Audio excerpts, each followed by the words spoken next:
Bom dia a todos, graça e paz.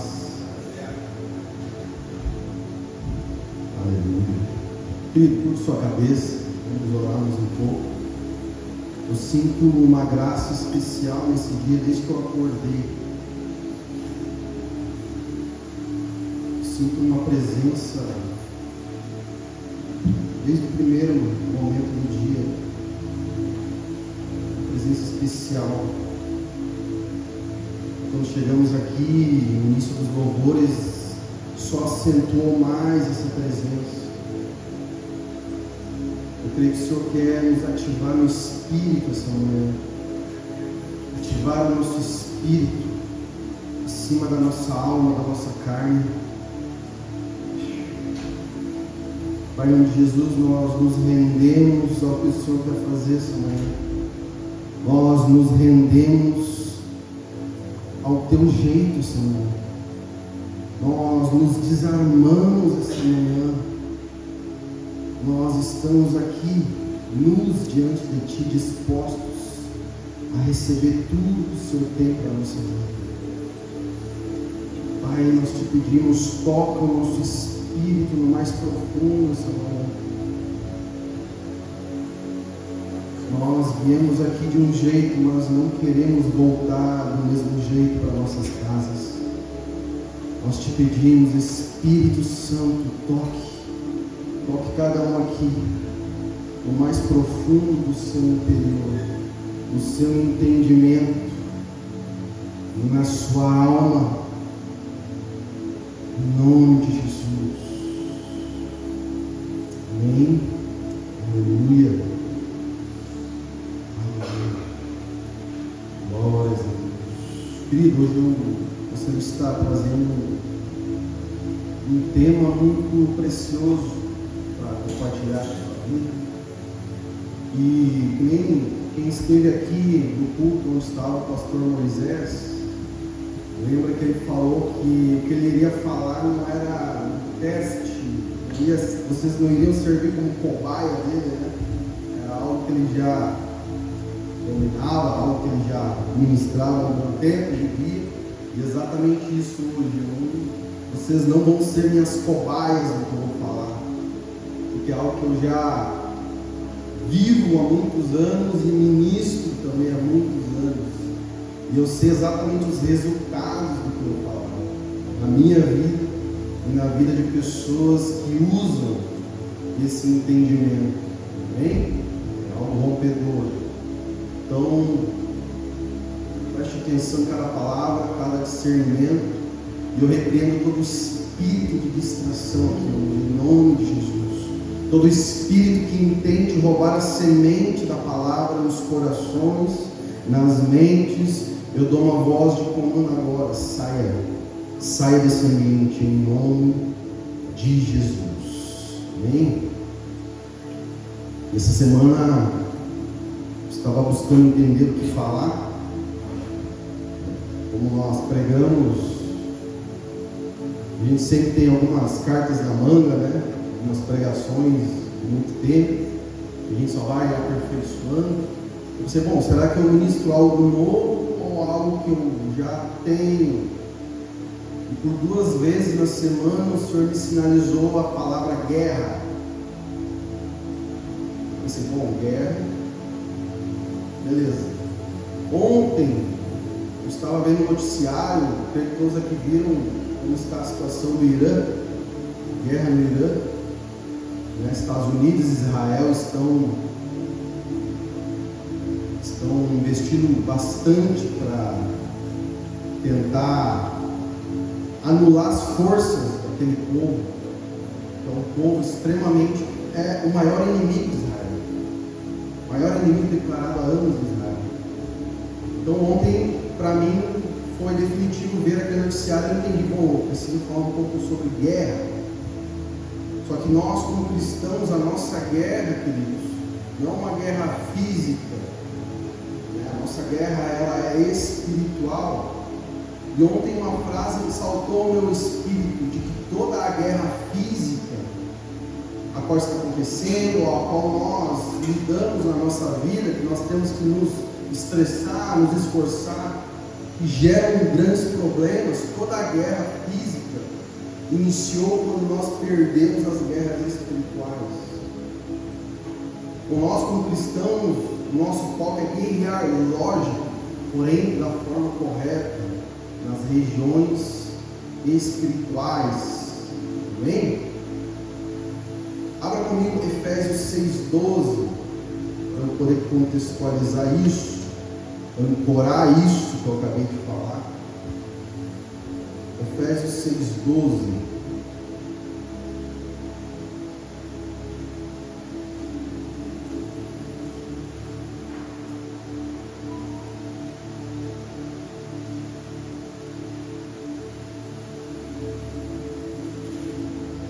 Uma coisa é certa, querido, todos estamos em guerra.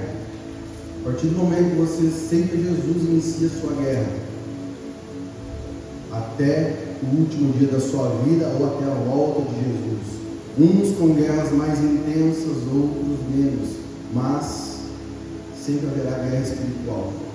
Efésios 6,12 diz assim: a nossa luta não é contra seres humanos, mas contra os poderes e autoridades, contra os dominadores deste mundo de trevas, contra as forças espirituais do mal nas regiões celestiais.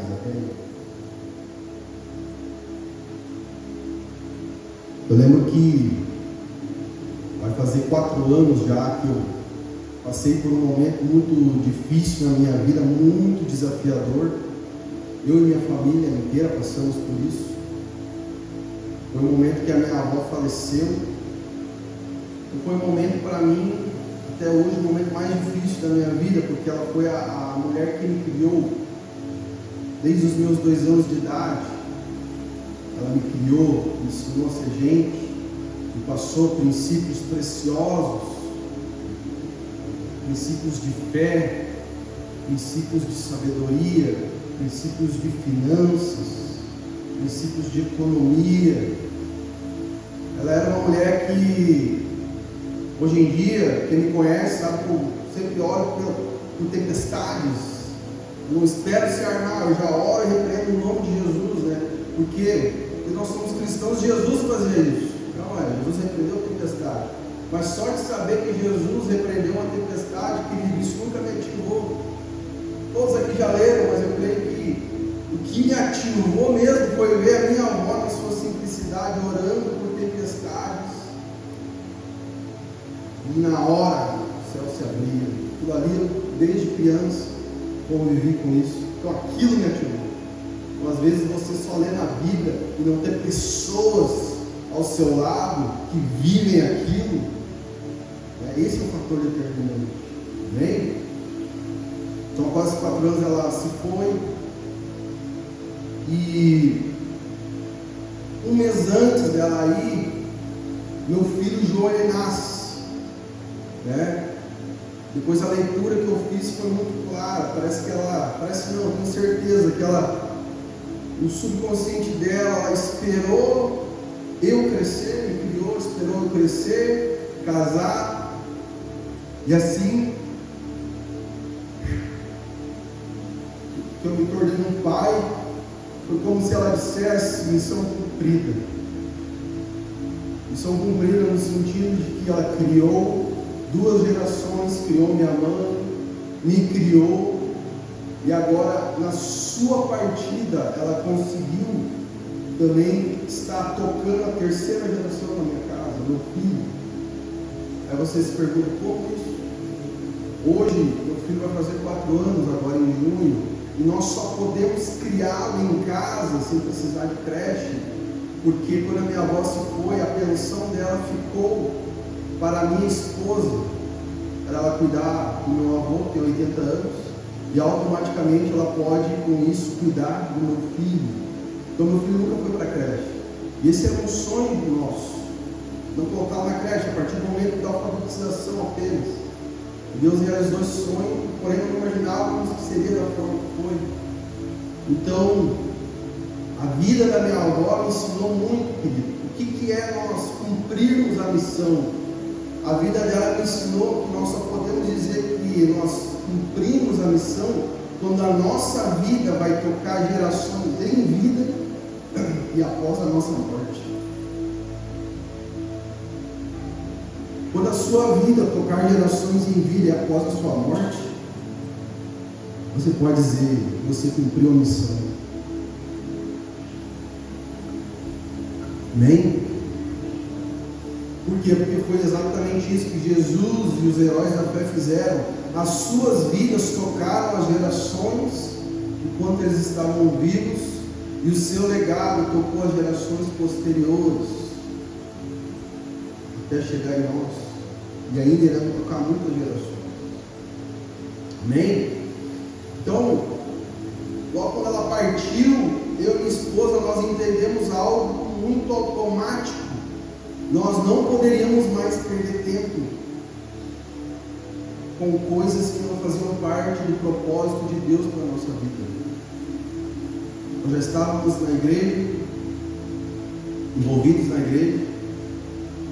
Então, automaticamente, quando a minha avó se vai, muitas responsabilidades caem sobre nossa vida, ao ponto de nós termos que cuidar de duas casas ao mesmo tempo, do meu trabalho, do trabalho dela, né, cuidando do meu avô durante o dia, de um filho recém-nascido, de uma vida devocional na igreja, de responsabilidades na igreja, com pastores e líderes, e também com os cuidados do meu avô de 80 anos. Já ganhou 3 AVCs, então ele precisa de constante fiscalização. Então nós entendemos tudo isso e pensamos, bom, nós não podemos mais perder tempo com aquilo que não está de acordo com o propósito de Deus para a nossa vida. Nós temos que ter foco, senão nós não conseguiremos abraçar tudo isso.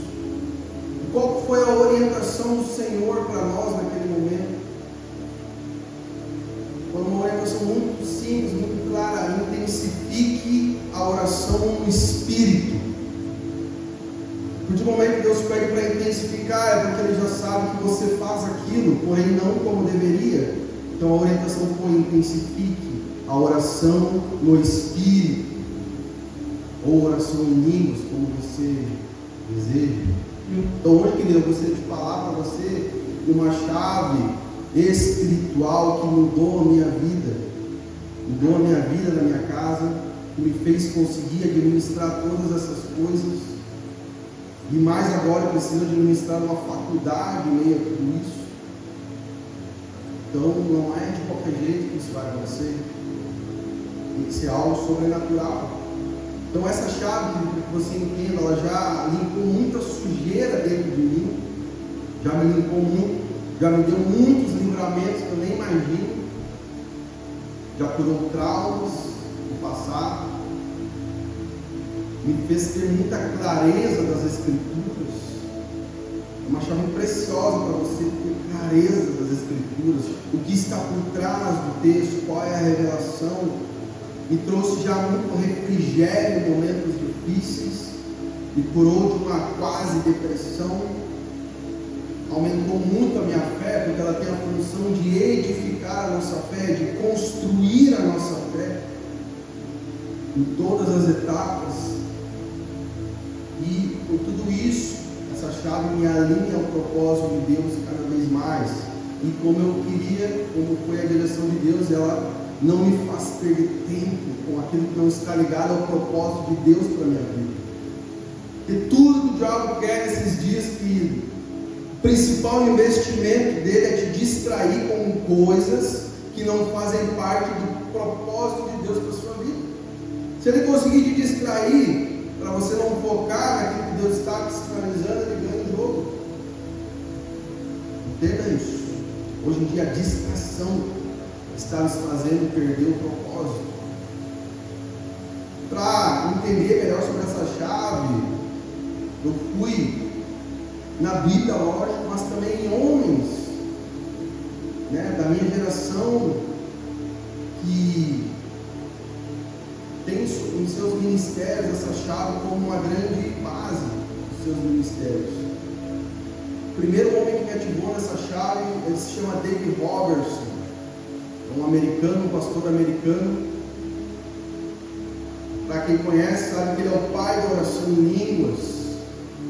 Ele veio para o Brasil exatamente no ano que eu nasci, em 1989. Desde então, ele disseminou essa chave por quase 30 anos nessa nação. Ele já dorme com o Senhor. E o nível que ele estava em Deus, ele foi orientado por alguns homens: você pode encher estádios com aquilo que Deus te deu, com aquilo que você carrega. Você pode encher estádios do Brasil, né? Como o Billy Graham encheu, como vários pregadores já encheram. Ele falou: não, a minha direção não é para encher estádios, a minha direção é para edificar o espírito das pessoas. Então ele se moveu mais de 30 anos em reuniões com no máximo ali 500 pessoas, até o último dia. E nessas reuniões eu ouvi isso de pessoas que estiveram lá. Quando ele passeava pelos corredores, sem tocar em ninguém, ouvia-se um barulho de ossos estralando. Tá, tá, tá. Automaticamente, sem nem tocar nas pessoas com ossos quebrados eram reconstituídas na hora. Aí me fez lembrar de Pedro, que a sombra de Pedro curava. Então aquilo ali me ativou muito. O que também me ativou foi entender como que aquele homem iniciou o seu ministério. Ele simplesmente iniciou, largou seu emprego, por direção de Deus, e Deus disse: eu vou te sustentar. O que ele fez? Alugou uma salinha, e ali, ao lado de uma empresa, ele começou a orar em línguas por 8 horas diárias. E ele fazia exatamente o mesmo horário da empresa. A empresa acionava o sinal de entrada, ele começava a orar. A empresa acionava o sinal de saída, ele parava de orar e ia para casa. E ele fez isso por 3 meses, ininterruptos. Esse foi o início do ministério de David Robertson. Depois de 3 meses, ele chega na sua igreja, um culto normal, e Deus dá uma visão de raio-x da perna de uma mulher que estava curta.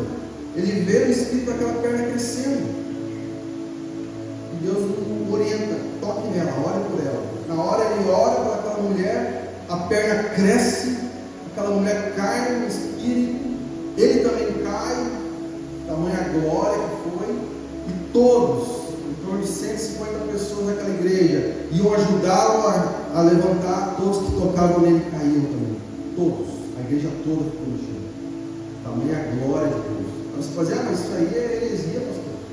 Então você tem que ler quando Salomão inaugurou o templo. O que aconteceu lá? A glória de Deus era tanta, querido, que nenhum sacerdote conseguiu ficar de pé.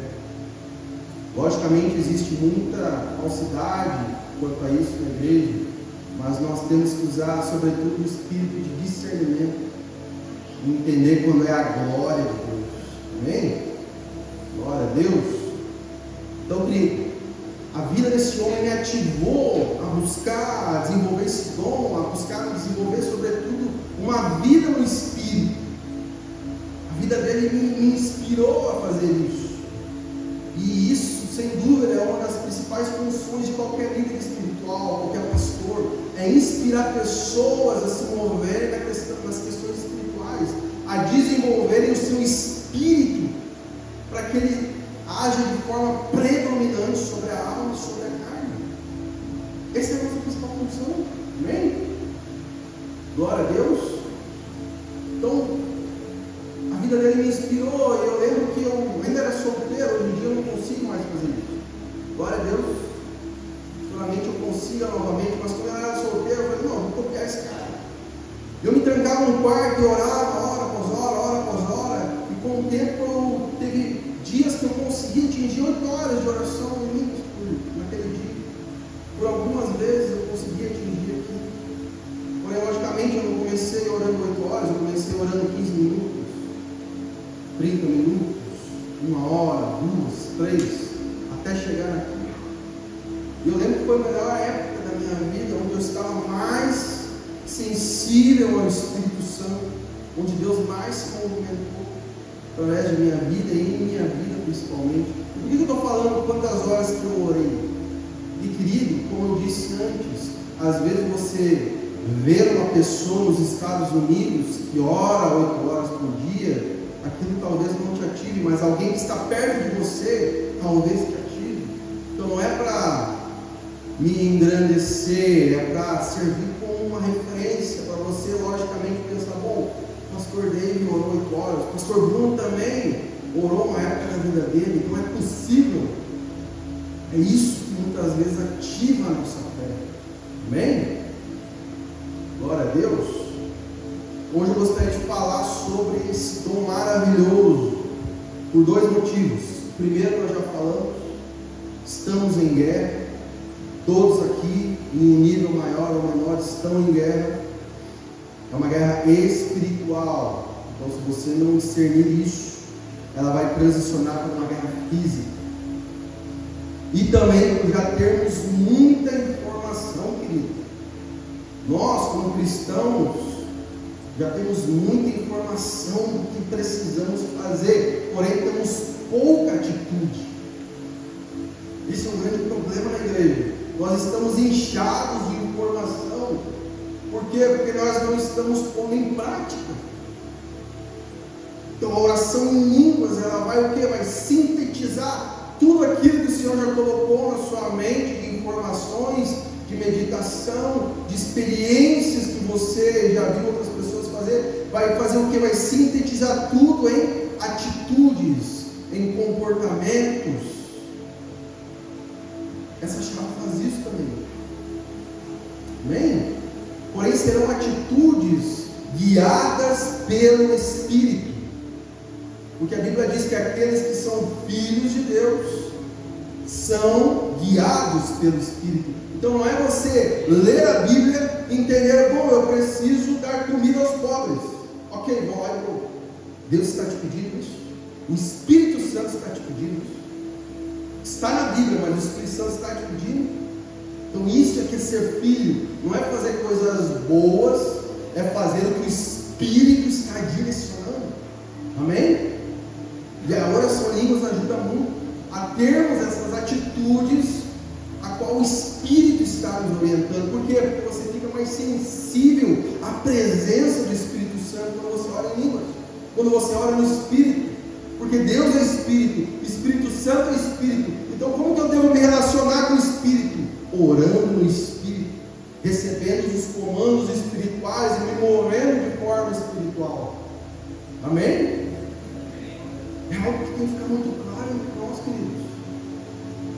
Isso tem que ficar muito claro, mais que água. Glória a Deus. E eu creio, querido, que o maior problema hoje de não avançarmos como igreja, como deveríamos, não é simplesmente o pecado. Não. Mas também, querido, entender que nós precisamos largar as coisas de Deus para pegar as coisas de Deus. Como assim, pastor? Exatamente. Um dos principais problemas de não avançarmos como igreja, como deveríamos, é porque nós precisamos largar as coisas de Deus e pegar as coisas de Deus. Como assim? Me dá um exemplo, não entendi. Vou te dar um exemplo muito simples. Hoje você é um cristão e digamos que você vem na igreja há mais de 10 anos. Isso é uma coisa boa de Deus? É uma coisa de Deus? É algo bom? É ou não é? Lógico, você é um cristão, assim, porque Jesus está vindo há 10 anos na igreja. Glória a Deus. Porém, querido, para alguns aqui hoje o Senhor está falando algo muito sério. Eu gostaria de profetizar na sua vida. Amém? Para muitos aqui hoje o Senhor está querendo que você pare de vir na igreja e comece a se tornar igreja. Amém? Existe uma grande diferença, querido.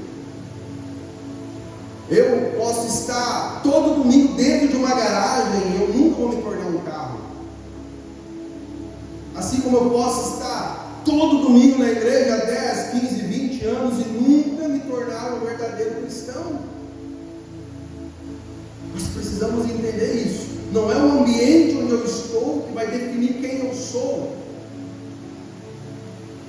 mas é quem eu estou me tornando por estar naquele ambiente. Amém? Então vou te simplificar melhor ainda. Para você ser igreja, você não pode apenas dar o ovo, você tem que dar o bacon. Como assim, pastor? Não entendi. A galinha, para dar o ovo não lhe custa nada. Todo dia ela bota ovo. Agora o porco, para dar o bacon, aí é outra história, ele precisa morrer. Ele precisa morrer para dar o bacon.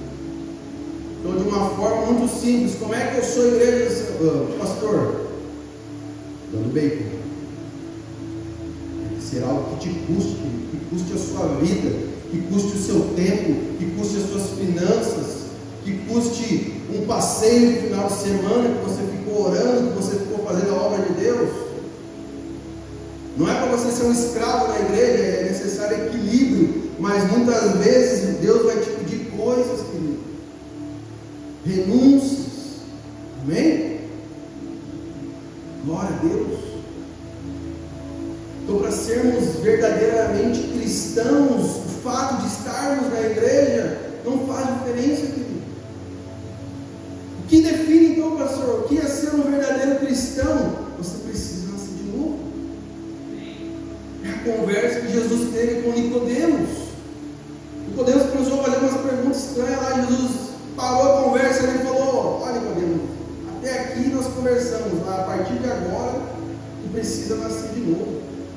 O que Jesus estava dizendo? Você precisa ter a experiência do novo nascimento, nascer novamente agora do Espírito. Todos aqui, querido, precisam ter essa nova experiência. É isso que vai definir se você vai ser um verdadeiro cristão, que glorifique o nome de Deus na terra. Ah, pastor, mas como assim? O que é nascer de novo? Eu vou te dar os passos para você nascer, que constatam que você nasceu de novo. É quando Deus transformou sua vida,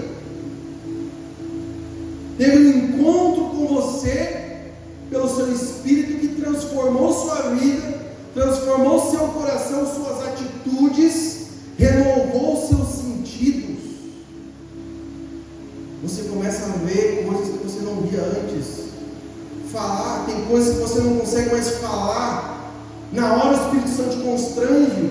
Atitudes que você não consegue mais ter. Automaticamente o Espírito Santo te constrange. Porque você está acostumado com aquelas atitudes, com aquelas coisas que você falava, fazia. Mas automaticamente ao nascer de novo, o Espírito Santo te constrange. Diz: ó, não, isso você fazia, mas agora você nasceu de novo, não pode mais fazer.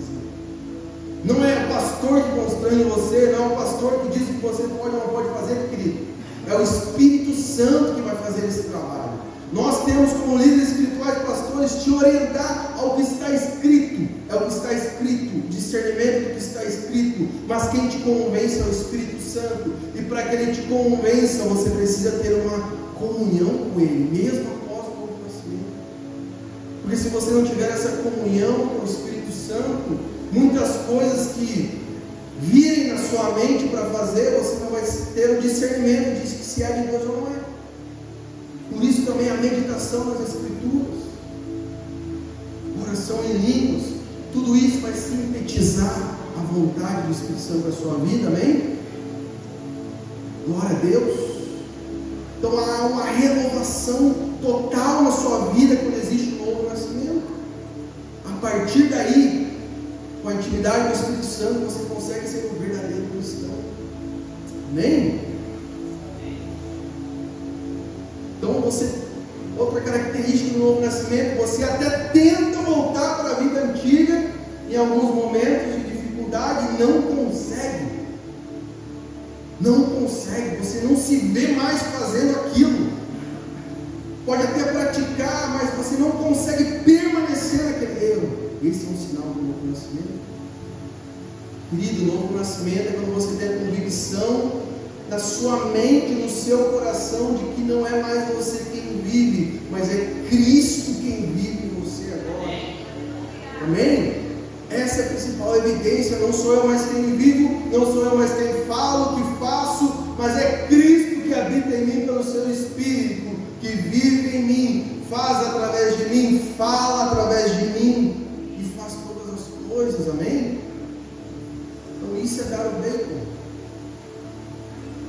resumidamente, isso é dar o bem. Quando você não tem mais vida, querido. Quando Ele passa a habitar em você e você não tem mais vida, você não tem mais domínio próprio.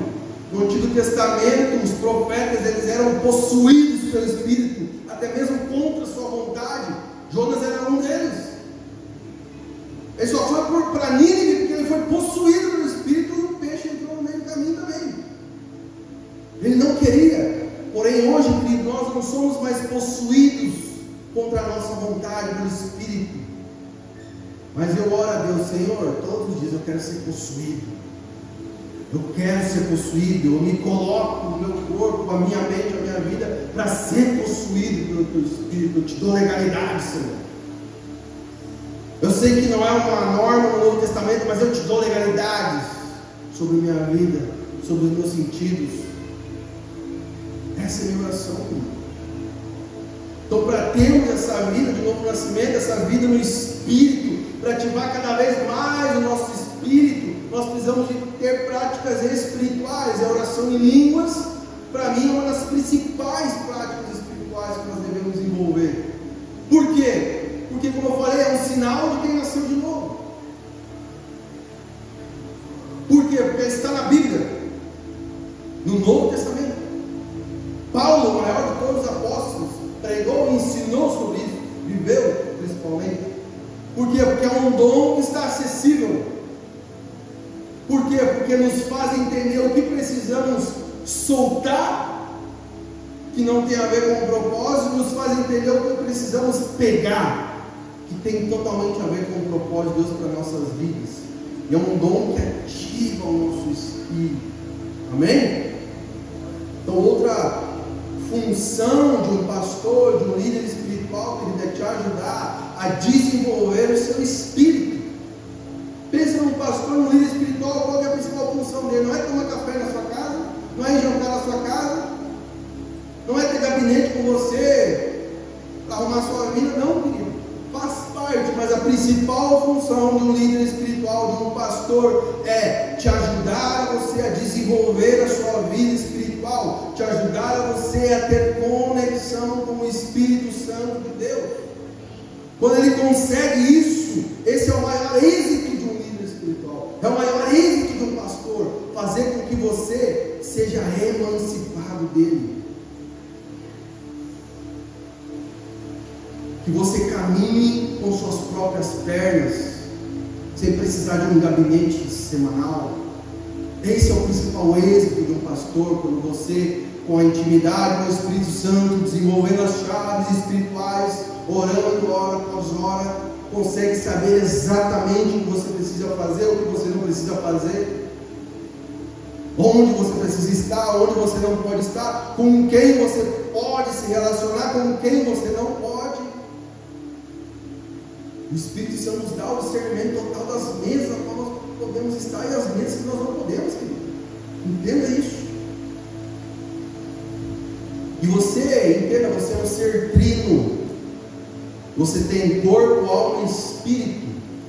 Para cada coisa da sua vida vão ter pessoas específicas para te ajudar a desenvolver, para te treinar naquilo, né? E para te curar naquilo. Como você tem um corpo, precisa ser saudável, precisa se exercitar, é ou não é? Quem é a pessoa mais indicada para te orientar? Um instrutor de academia, um personal trainer, uma nutricionista, temos aqui a Alice, que é uma nutricionista, ela vai te ajudar a desenvolver o seu corpo da melhor maneira. É ou não é? Agora, a sua alma, quem pode te ajudar? Um profissional que pode te ajudar na sua alma, aos problemas da sua alma. Pastores também podem, mas eu não vejo como uma prioridade de pastores fazerem isso. Psicólogos, psiquiatras, se possível procure psicólogos, até mesmo psiquiatras cristãos, querido. Com certeza eles nunca irão contra o princípio para te orientar. Eles vão analisar se você precisa tomar um remédio, se é um hormônio, se é... né? Então eles vão analisar, eles vão te ajudar, você vão dissecar a sua alma e te ajudar. Ó. Você precisa mais disso, mais desse remédio, dessa vitamina. Então são profissionais, psicólogos, psiquiatras, médicos, porém quem cuida do seu espírito, quem tem a principal função de te ajudar a desenvolver o seu espírito, a ter um espírito saudável, uma vida espiritual saudável, são os líderes espirituais, os guias espirituais, os pastores. Essa é a nossa principal função, amém? Por que você acha que muitos pastores e líderes não estão com burnout, com depressão e se matando? Porque não entenderam isso. Eles acham que eles têm que ser médico, nutricionista, personal trainer, psiquiatra, psicólogo, pastor, guia, pai e mãe. Pelo amor de Deus, querido.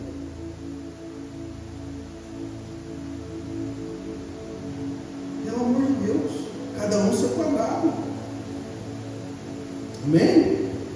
Então nós temos que discernir as cargas as quais são para nós e as cargas as quais não são para nós. Isso aí vai evitar uma depressão na sua vida, vai evitar uma crise de ansiedade na sua vida. E a oração em línguas vai te ajudar muito nisso, a ter esse discernimento de liberar cargas e pegar as cargas corretas. Amém?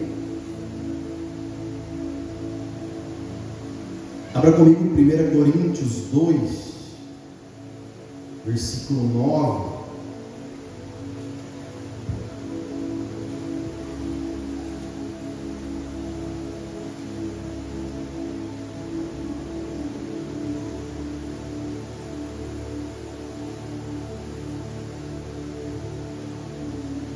Diz assim o texto: no entanto, como está escrito, olho algum jamais viu, ouvido algum nunca ouviu, e mente nenhuma imaginou o que Deus preparou para aqueles que o amam. Deus, todavia, o revelou a nós por intermédio do Espírito, porquanto o Espírito a tudo investiga, até mesmo as profundezas de Deus. Amém? Então, querido, entender o que Deus tem preparado para a nossa vida como propósito, querido, é a chave para que nós possamos cumprir esse propósito. Amém? E quem melhor do que o Espírito Santo, que investiga as profundezas de Deus para nos orientar no nosso chamado? Não existe pessoa melhor. Amém? Então, se o Espírito Santo sabe tudo o que vai acontecer, porque ele lê o livro de Deus, ele conhece as profundezas do caráter e do coração de Deus, eu preciso deixar que ele ore através da minha vida. Eu preciso exercitar isso, fazer com que ele ore através de mim. Como assim, pastor? Abra Romanos 8, 26, que deixa isso muito claro. Romanos 8, 26. Como assim deixar o Espírito orar por mim?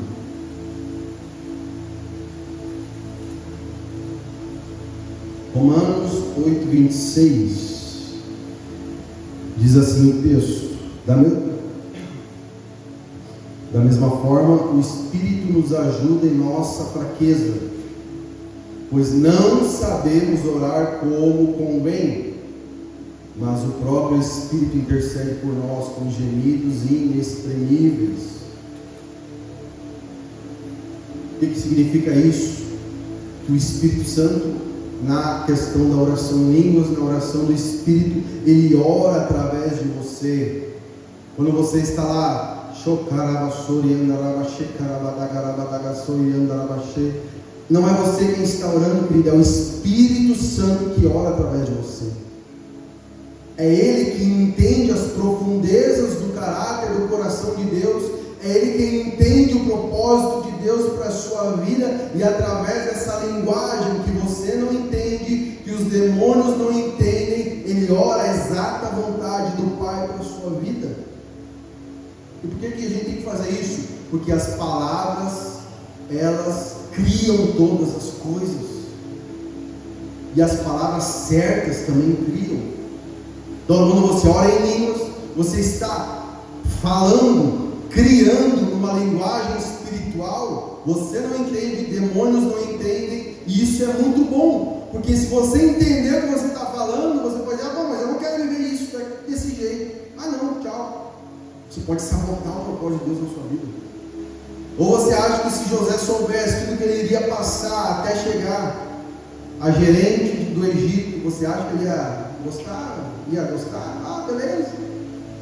Ser vendido como escravo, ser virado num poço, ser comprado como escravo, ficar numa cela, ser difamado pela mulher do faraó lá. Não gostaria em nenhum momento de ter passado por tudo isso. Então a oração em línguas, ela define o nosso propósito. Nós declaramos o propósito de Deus, nós não sabemos para não sabotar, demônios não entendem também para não nos prejudicar, e aí flui o propósito para o qual nós nascemos. Amém? Glória a Deus. Então o diabo não está nem aí quando você ora pedindo uma cura e é curado. Não está nem aí. Ele não está nem aí quando você ora pedindo um carro e ganha. Não está nem aí. Ele não está nem aí quando você ora pedindo uma casa e ganha uma casa. Ele está dormindo para você. Mas quando você começa a orar o propósito para o qual você nasceu, que ele não entende e não consegue te sabotar, aí, querida, ele inicia a guerra. A verdadeira guerra. Aí ele enlouquece. Porque a vida dele é prejudicar o propósito para o qual você nasceu. Amém? Abra comigo o Salmo 139, versículo 16. Para mim, querido, o texto mais lindo das Escrituras. É o texto que mais me faz entender Deus como Pai.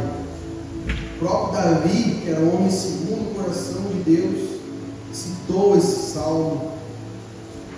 E eu creio com toda certeza que ele tinha, por ser rejeitado pelo Pai, ele tinha naquele momento que escreveu isso, o sentimento de que Deus era seu Pai, não apenas seu Deus. Amém? Salmo 139, 16 vai dizer: os teus olhos viam meu embrião, e em teu livro foram registrados todos os meus dias pré-fixados, antes mesmo que um só deles existisse. Querido, se isso não é uma declaração de amor, eu não sei o que é. Imagina você estar ainda em forma no ventre da sua mãe, e o Senhor ali te observando, você se desenvolvendo, um bracinho, um outro, uma perninha, o coração começa a bater, Deus está ali observando, querido. É o mesmo sentimento. Para você entender, quando você vai, a esposa está grávida, vocês vão tirar uma ultrassonografia, que o coração do bebê começa a Imagina o sentimento, eu tive esse sentimento de que uma vida estava ali, eu tinha gerado uma vida. É o mesmo sentimento de Deus nesse texto. Ele está vendo a vida sendo gerada no ventre, e Davi tinha esse discernimento. Amém? Glória a Deus. Então isso significa que o Espírito Santo tem acesso ao livro da vida, a qual Deus escreveu todos os seus dias que Davi cita. Quando esse Espírito ele ora através de você, ele está simplesmente lendo o livro da vida a seu respeito e orando através da sua vida o seu exato propósito. Amém?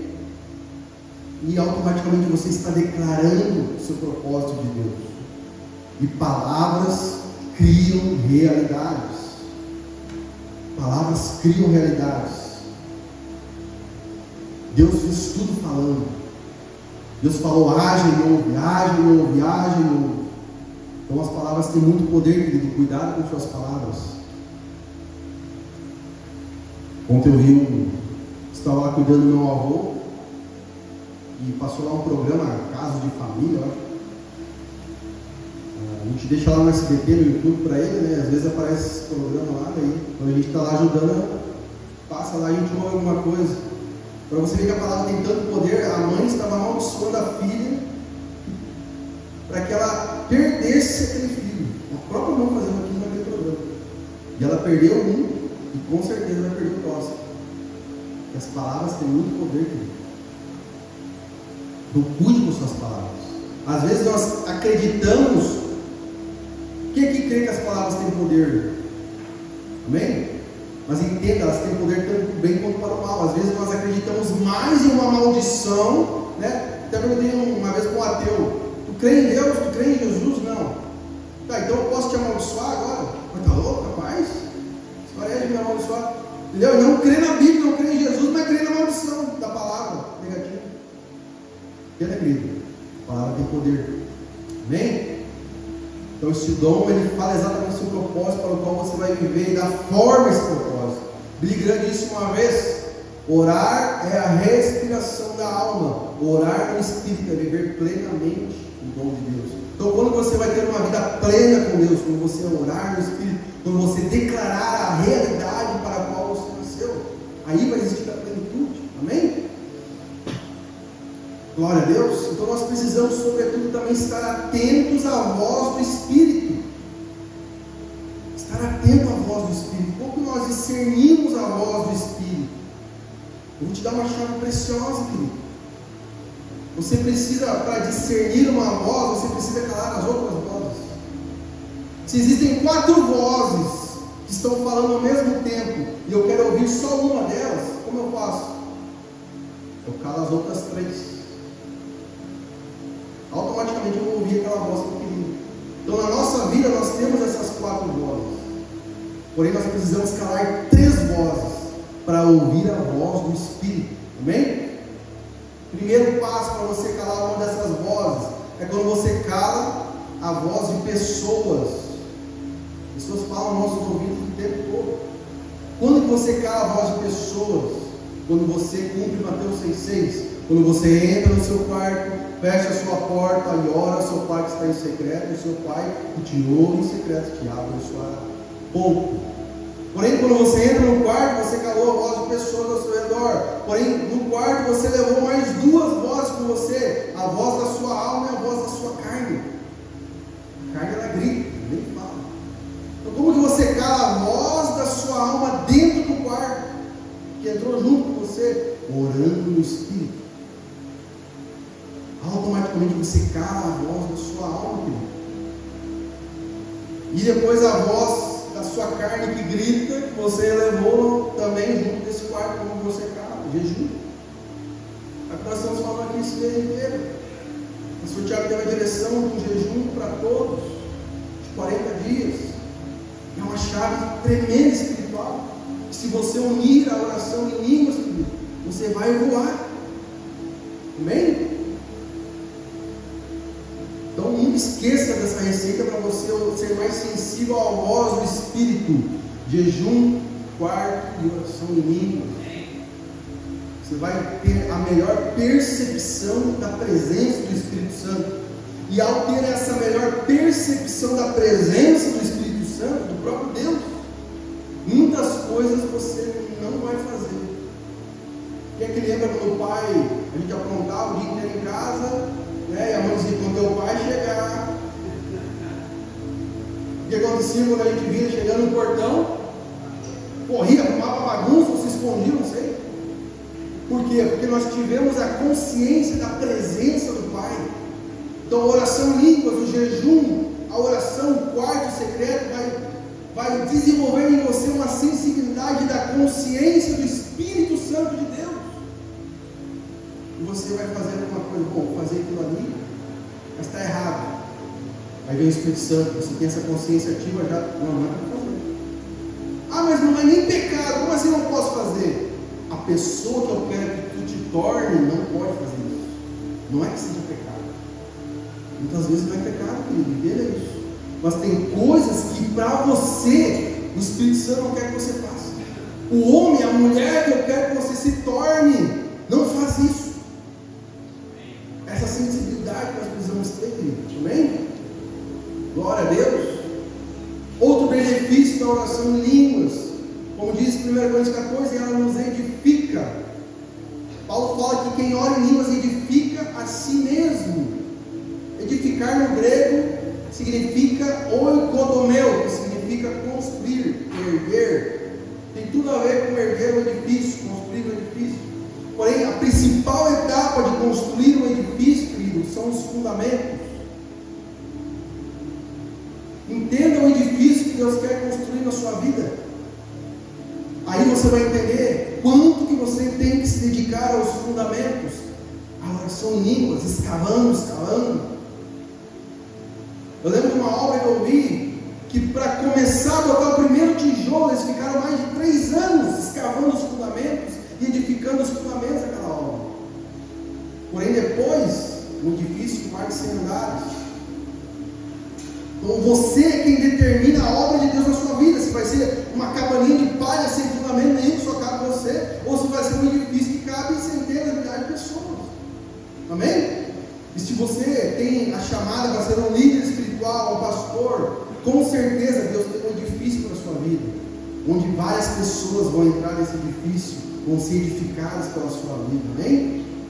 Glória a Deus. Para falar de fundamentos, querido, eu tenho um pouco de propriedade, porque eu botei alguma massa na questão de fundamentos. Eu lembro quando eu estava fazendo minha casa, né? Eu paguei para fazer, lógico, tijolo a tijolo, né? Eu e minha esposa. Casa pronta, dali 2 meses começou a levantar bolhas na parede. 2 meses, querido. Se fosse 2 anos, né? A gente não sentia até mais 2 meses. O que aconteceu? O pedreiro não impermeabilizou como deveria a viga. O que eu tive que fazer? Qual era a estratégia? Eu tive que romper a parede, atravessar a parede de metro em metro, até chegar na viga, e ali colocar uma massa com produto que impermeabilizasse a primeira fiada do tijolo, para que a umidade não subisse. Beleza, já sabia o procedimento, tinha o produto, porém minha mão de obra. Fui atrás de vários pedreiros, ninguém queria fazer. Que era algo que ele deveria fazer deitado no chão, quebrar de metro em metro toda a casa, para não abalar a estrutura, né? E ali colocar aquela massa. Ninguém queria fazer. Me chamaram de louco. Isso não existe, esse procedimento não existe. O negócio é quebrar o reboco, passar o produtinho inteiro, né? Porém, daqui a 2 anos vai explodir de novo, só para você saber. Me chamaram de louco, de tudo. Mas eu pensei, não sou louco. É isso que tem que ser feito e eu vou botar uma massa. Então eu tive que quebrar todo o fundamento da minha casa, até chegar na viga, no alicerce, na viga baldrando, e ali, quando eu cheguei naquela viga, toquei no fundamento, eu fiz a massa eu mesmo, o produto certo, e impermeabilizei toda a minha casa. E depois daquilo o Senhor falou para mim: nenhuma outra pessoa poderia tocar nos fundamentos da tua casa, nos fundamentos da tua vida. O que isso quer dizer, querido? Que não tem como nós terceirizarmos os fundamentos da nossa vida. Não tem como alguém se dedicar às chaves espirituais por nós. Não tem como alguém ficar orando no Espírito, hora após hora no quarto, jejuando. Não tem como, querido. Isso são fundamentos. Deus não terceiriza fundamentos. Só você pode fazer isso. Só você tem o papel de tocar nos fundamentos da sua vida, da sua casa. Amém? Isso inclui tudo. Não é o pastor que vai resolver o seu casamento, entenda? Ele vai te orientar, como a Bíblia ensina, mas quem vai resolver é você. Você vai ter que tocar nos fundamentos. Não é o pastor que vai resolver a sua vida. Não é ele que vai desenvolver o seu caráter. Não, ele vai te orientar, mas é você que vai ter que tocar nos fundamentos do seu caráter. Amém? Não existe terceirização com fundamentos. Então, para que você entenda, quando eu oro por alguém, o que eu estou fazendo? Eu estou edificando a vida daquela pessoa. Quando eu ensino alguém, o que eu estou fazendo? Eu estou edificando o entendimento daquela pessoa. Quando eu oro para que alguém seja curado, eu estou edificando a cura na vida daquela pessoa. Quando eu testemunho algum milagre na igreja, eu estou fazendo o quê? Edificando a fé da igreja. Amém? Porém, quando eu oro em outras línguas, quando eu oro no Espírito, eu estou edificando a mim mesmo, para poder fazer tudo isso. Então nós como igreja, nós precisamos edificar a nós mesmos, para poder edificar o próximo. Não é nenhuma soberba, não é nenhum orgulho da minha parte, querido, mas se eu sei que a pessoa não tem uma vida de oração em línguas, não tem uma vida de jejum, não tem uma vida de secreto, se eu souber disso, eu evito que ela ore por mim. Eu evito que ela libere algo sobre a minha vida. Por quê? Porque ela não se edificou a ela mesma. Como que ela vai me edificar? Entenda isso. E muito menos botar a mão na minha cabeça. Entenda? Imposição de mãos tem muito poder, querido. É um fundamento do Novo Testamento. Não deixe ninguém pôr as mãos na sua cabeça se você não conhece a pessoa, não conhece a vida dela, que ao mesmo tempo que pode imposição de mãos, transferir bênção, pode transferir maldição. Isso tem que ficar bem claro entre nós. Amém? Outro benefício da oração em línguas. Agora você vai entender porque eu comecei falando de guerra. A oração em línguas, ela te reveste com a armadura espiritual, querido. Quem é que entende que está em guerra? Todos nós. E para uma guerra, como é que a gente vai? De camisa, shorts? Armadura. Porém, como que nós nos revestimos da armadura? Esse é o ponto. Quem é da minha geração vai saber. Não é como os cavaleiros do Zodíaco, não puxa lá aquela corrente e sai. Não é assim que eles revestem. Existe um princípio. Abra comigo Efésios 6:10. Para que nós entendamos sobre isso.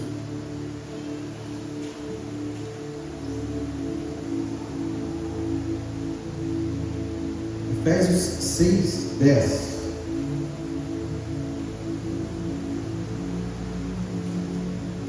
Eu já vou ler para não me estender muito. Finalmente, fortaleçam-se no Senhor e no seu forte poder. Vistam toda a armadura de Deus para poderem ficar firmes contra as ciladas do diabo. Pois a nossa luta não é contra seres humanos, mas contra os poderes e autoridades, contra os dominadores deste mundo de trevas, contra as forças espirituais do mal nas regiões celestiais. Por isso, vistam toda a armadura de Deus, para que possam resistir o dia mal e permanecerem inabaláveis depois de terem feito tudo. Assim, mantenham-se firmes, cingindo-se com o cinto da verdade, vestindo a couraça da justiça e tendo os pés calçados com a prontidão do evangelho da paz. Além disso, usem o escudo da fé, com o qual vocês poderão apagar todas as setas inflamadas do maligno. Usem o capacete da salvação e a espada do Espírito, que é a palavra de Deus. Aí vai vir a chave para que você se revista dessa armadura. A chave está no versículo 18: orando no Espírito. Como é que eu me revisto da armadura de Deus, Senhor, pastor? Orando no Espírito. Tudo que nós falamos até agora, desenvolvendo a oração no Espírito, a oração em línguas, é um dom, querido. Entenda isso. Glória a Deus. Porém, ele fala orando em todo o tempo. Não significa que você vai ter que orar, sair daqui, orar 8 horas, como eu falei, não. Não significa que você vai ter que orar 24 horas no dia, em todo o tempo. Entenda, querido, é em todo o tempo. Momentos bons e momentos ruins. Está tudo dando certo na minha vida, ore. Está tudo dando errado, ore. Qual que é a nossa cultura? Deu tudo errado, agora eu vou orar, agora eu vou jejuar, agora eu vou para a igreja, agora eu vou fazer um voto com Deus. Não, querido.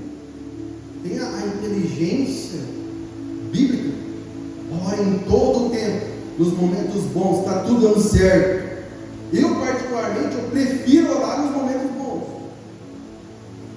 Porque se a coisa está dando errado é porque eu não orei como deveria, entendeu? Eu sou um cara, eu gosto de orar quando a coisa está boa, né? Eu prefiro. Meu posicionamento. Mas entenda, ore em todo o tempo, querido. Quando a coisa está boa, quando a coisa está ruim. Glória a Deus.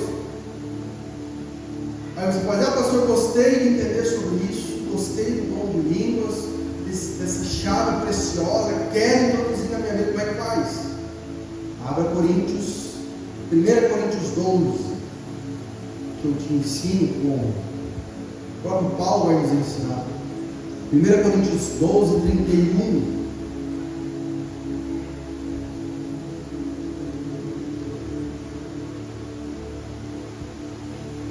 Nesse texto, Paulo exorta, o que ele diz ali? Ele diz: buscar com zelo os melhores dons.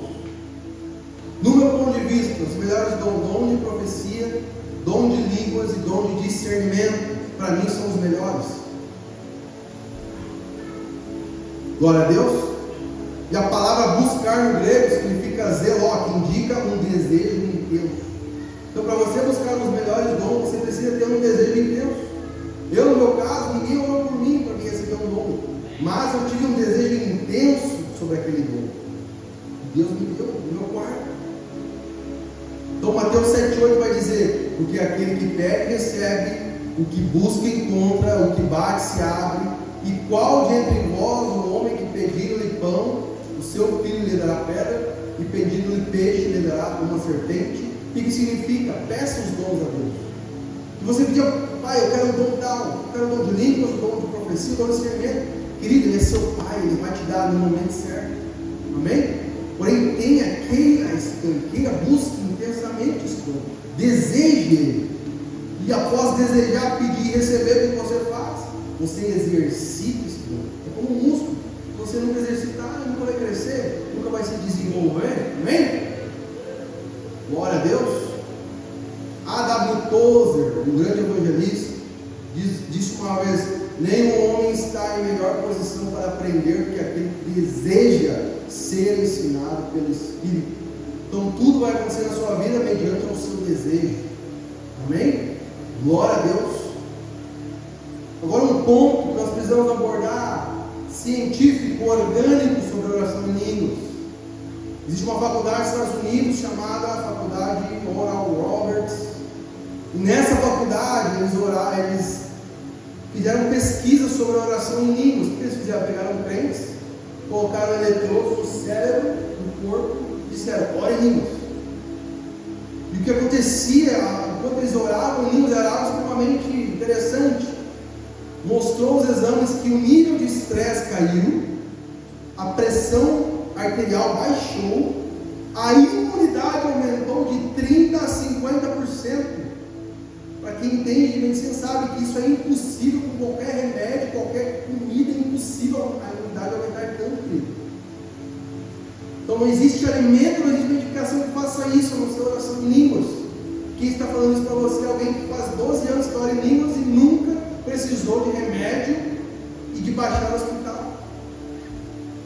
A minha imunidade sempre está regulada por causa dessa prática também, né? Não vai querer se alimentar de qualquer jeito aí. Então, automaticamente também libera, a orar em línguas, constatou que liberou a endorfina no cérebro. A endorfina é uma substância que comunica ao cérebro que está tudo bem.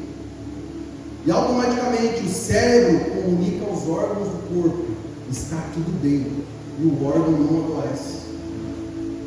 Tudo a partir da oração em línguas. Constatou isso cientificamente. Então, para concluir agora, querido, abra comigo 1 Coríntios 12.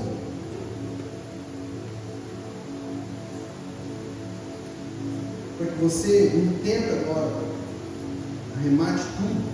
1 Coríntios 12, 4 diz assim: existem tipos diferentes de dons espirituais, mas é um só, o mesmo Espírito quem dá esses dons. Existem maneiras diferentes de servir, mas o Senhor que servimos é o mesmo. Há diferentes habilidades para realizar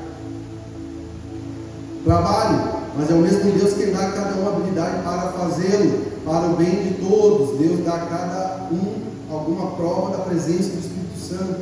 Para uma pessoa o Espírito dá a mensagem de sabedoria, para outra o mesmo Espírito dá a mensagem de conhecimento, para uma pessoa o mesmo Espírito dá a fé, e para outra dá o poder de curar. Uma pessoa recebe o Espírito de poder para fazer milagres, e outra recebe o dom de anunciar a mensagem de Deus. Ainda outra pessoa recebe a capacidade para saber a diferença entre os dons que vêm do Espírito, discernimento, e os que não vêm dele. Para uma pessoa o Espírito dá a capacidade de falar em línguas estranhas, e para outra ele dá a capacidade de interpretar. E o que essas línguas querem dizer? Porém, é um só, o mesmo Espírito quem faz tudo isso. Ele dá o dom diferente para cada pessoa conforme ele quer. E eu acrescento, conforme o seu desejo também. Isso pode acontecer, querido.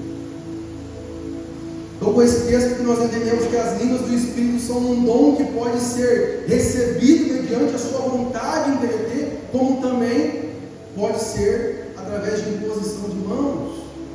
O próprio Paulo vai falar isso, o que ele diz lá em Romanos 11, não precisa abrir. Ele diz: anseio vê-los a fim de compartilhar com vocês algum dom espiritual para fortalecê-los. Paulo entendia que ele precisava compartilhar os dons do Espírito, mas quem dava o dom era o Espírito, através da imposição de mão dele. E ele reforça isso em 1 Timóteo 4,14, quando ele reafirma essa prática. Ele diz: não desprezeis o dom que é em ti, Timóteo. Está falando para Timóteo, o qual te foi dado por profecia, com a imposição de mãos do presbitério.